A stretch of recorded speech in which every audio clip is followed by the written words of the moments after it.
You're watching the Kop TV, the voice of football's most famous stand.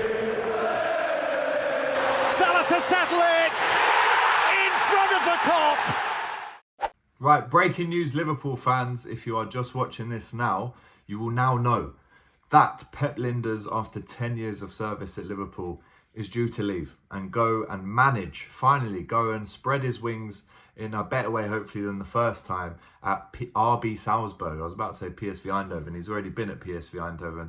RB Salzburg in a contract up to 2027. In this video, we're also going to talk about Diaz Saga. It continues for Liverpool. So make sure you smash that like button. Let's get your comments in with the following. And of course, subscribe to the channel if you have not already. As I said, big match preview, the last ever one for Jurgen Klopp tomorrow. You can't miss that. And then this weekend, of course, we're going to have incredible content for you outside Anfield for Jurgen's last game, including the speech to the Kop, including fan cams. We're also going to be doing a different video with you as well that I'm going to film before the game. So honestly, it's a great time to be in and around the Kop TV, so make sure you subscribe. Right, it's just broken right now, and that's why I'm filming this video right now. Pep Lijnders, our assistant manager, who's been at Liverpool since 2014 in initially an under-16s coach role, then working with Brendan Rodgers, and then finally getting together with Jurgen Klopp in October 2015. He leaves with incredible memories. I'll be honest, you know, it's apparent that one day he was eventually going to leave Liverpool and rightfully go and manage a team in his own right. Of course, he did that. He had a small breakaway in Portugal, but then came back even stronger under Jurgen Klopp, and in doing that, delivered the intensity, the mentality, the tactics, and everything that came with it in what was an incredibly successful, at least a 2-year period with the Champions League and the Premier League. And he has a big part to play. I think he got a lot of unfair criticism when he brought his book out. I mean, it's actually in London, but I've got the book. You know, the timing of it was unfortunate, obviously, but Jurgen was the one that told him to do it. And it allowed the fans to have a real insight into almost the diary of Liverpool in the pre-season and during the season, through the great moments, through the lows. And it really lifted the lid. Maybe a little bit too much, people could say, but I'll always remember Pep Lijnders as maybe our best ever number 2. And I know that might be, you know, maybe offensive to some, but if you look at the boot room boys, I think, I mean, they are just one of their own. They're all kind of number ones. Then the number 2 would be the number 1, and then the number 3 would come in, and it was a beautiful way of working in that generation. But in terms of the modern generation at Liverpool, as an understudy to the manager, the assistant manager, who does a lot of the coaching, who obviously is on the grass with the players a lot of the time, understands them so well, nurtures them, you know, has seen someone like Curtis, for example, come through the ranks really young. I mean, you would have known of Curtis 10 years ago when he joined as under 16s. And then to see Trent's development from the academy, he has been and seen it all in the last 10 years, through the good and bad, by the way.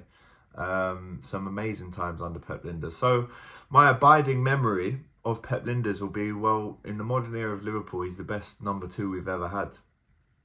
And we can only thank him for his time. I mean, listen, I'm not going to lie to you. There was a big part of me as the speculation rolled on and on and on and on over the months about who would be the next Liverpool manager.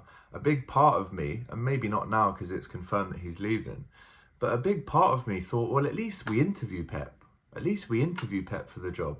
I mean, who's better placed, really? I mean, unless it was an internal decision to not interview him for whatever reason, maybe he didn't even put himself forward to be interviewed. Maybe the club thought we'll go in a fresh direction.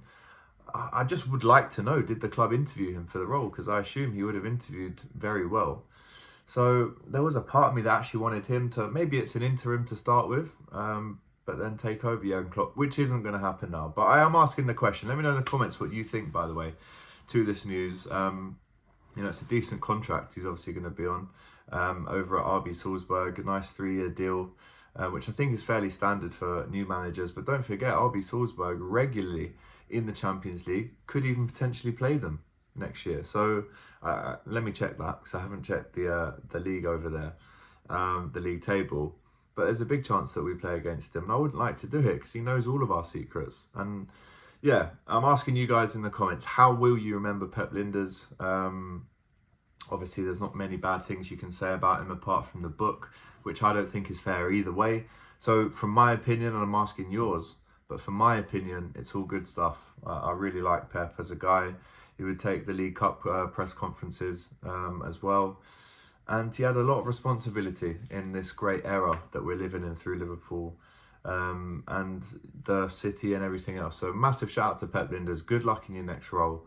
And thank you for all your hard work. It's going to be sad saying goodbye to him as well on Sunday. As if Sunday wasn't tough enough. Jesus. And Klopp would have obviously been really happy for Pep. He would have given him his blessing, just like he did with the book. But I'm sure Klopp will go and watch some RB Salzburg games now as well, and they'll continue their friendship. So shout out to Pep Lijnders. I wanted to talk about Luis Diaz. It's almost the Colombian Inquisition with this man. I mean, I'll start off by saying this. Do I want him to go? Absolutely not. You look around in the Premier League and Europe, and I think he's going to end the season with maybe 15, 16 goals, a few assists as well for Liverpool this season. I don't think there's a winger better placed to do that for us than him continuously. Obviously, he can improve more, and that's what he's going to do at Liverpool if he stays.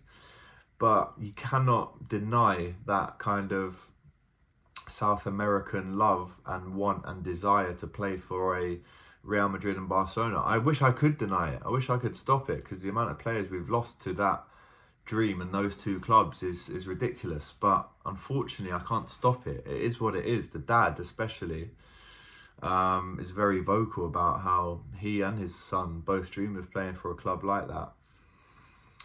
And we heard the other day that Luis Diaz is content and would like to stay at Liverpool, but Barcelona don't have the money, right? If we're selling, and every dog's got his day, every man has a price.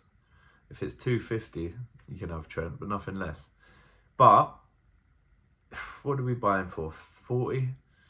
I mean, genuinely, I would want nothing short of 100 mil. And Barca don't have that. Real Madrid are not going to buy him. PSG are looking, but I don't think they're going to buy him. Or maybe PSG is the most likely, but he'd probably prefer Barca over PSG. So I think he stays for another year. But Mundo Deportivo have claimed today that he's claimed to want out of Liverpool, which I don't understand from his point. I mean, okay, I understand it from his point of view because of the ties to, you know, the Real Madrids and the Barcelonas of the world from that area that he's from. But from a fan point of view, looking in, you have to, if Virgil, if Mo, if, like, with all due respect, who are you to leave if Mo and Trent and Ali and Virgil stay? 25, 26, not young. You're in the maybe lead up to the peak of your career. Do it at Liverpool. There's no better place for you. So that's what I genuinely believe. And yes, there's going to be people that say get rid of him, sell him for as much as we can. He missed a lot of chances this season. If he just refines a little bit and stops that, then we could be looking at a over £100 million player. So listen, that's your video. Little Gus has come over. What do you think, Gus? Are we going to keep Luis Diaz? Let me show Gus. Let's show I'm Gus. sick of this. Everything's rubbish. Gus, are we going to keep Luis Diaz and are we going to give Pep a good send-off? Yeah, one lick means yes. I'm taught him to do that. Yeah, he's saying yes. Lots of times, yeah. Right, like the video for Gus. We're out of here. Shout out Pep Lijnders. Great job. Say goodbye to Pep. And hopefully we're saying hola and bienvenido más to Luis Diaz. Take care. Smash that like button. Be back for the preview tomorrow, and we'll see you then. Hey guys, thanks for watching this video. If you've enjoyed this, make sure you check out the rest of the channel too. There's other stuff you'll enjoy for sure. Don't forget to like, comment and subscribe to the Kop TV. The voice of football's most famous dads. Come on.